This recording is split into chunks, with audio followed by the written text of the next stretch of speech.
You're lucky I'm a Christian. I would cuss you out. If I wasn't a Christian, I would have punched him in the face. I really want to sleep with her, but I'm a Christian now, so I'm not going to do it.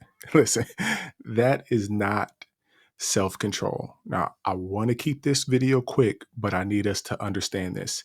Self control literally comes from the word in and kratos, which means dominion or mastery.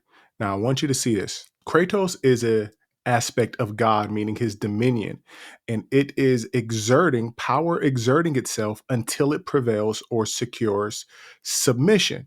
So, whenever we have inward dominion or self mastery, it means we have control within ourselves.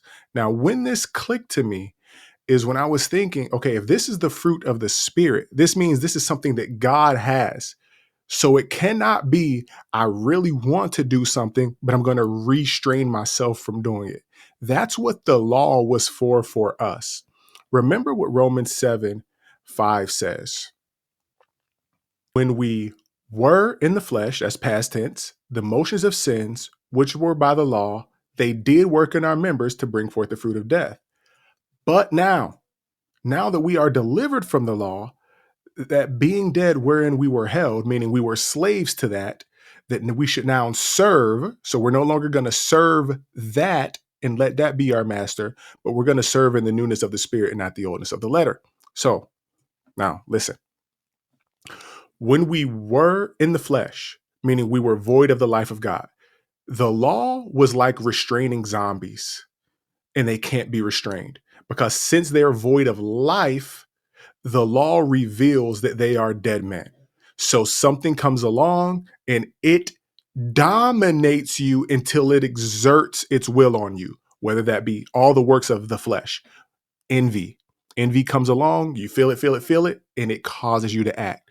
Lust. It comes along and it says, you want, right? Because you're void of the life of God. So since you're only operating in the weakness of human strength, which is called the flesh, the weakness of living apart from the fulfillment of the life and the love of God. That thing came along and it exerted its will over you until it brought you into submission and caused you to act.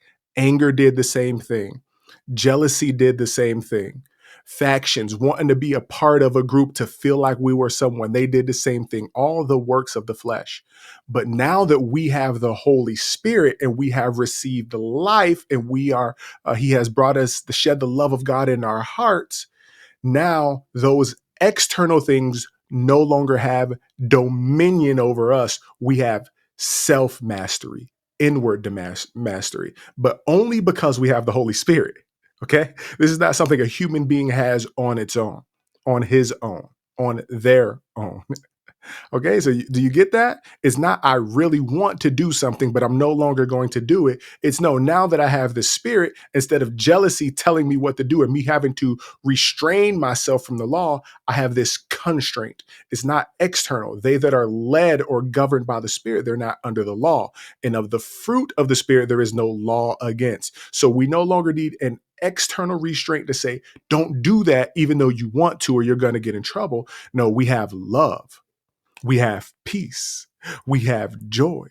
We have gentleness. We have inward dominion. Does that make sense? Please let me know down in the comments so that we can reframe this because we are no longer in the flesh. When we submit to the spirit, then we won't fulfill those things. But we have to understand that this life is available within us so that we can cooperate with the life and the love that we participate in now that we have been reconciled to God and we have received his life. And we will see these things begin to transform us so that we no longer have to always restrain ourselves from doing what we really want to do. But the work of the Spirit in us will cause a different thing to be produced, like gentleness whenever someone is getting on our nerves, like peace is reigning in our hearts when we get caught in traffic or something like that. Those things don't dominate us until it makes us act. No, we have the fruit of the spirit, the life of God, the love of God, and we have inward dominion so that it doesn't make us do what it wants us to do. we're no longer slaves.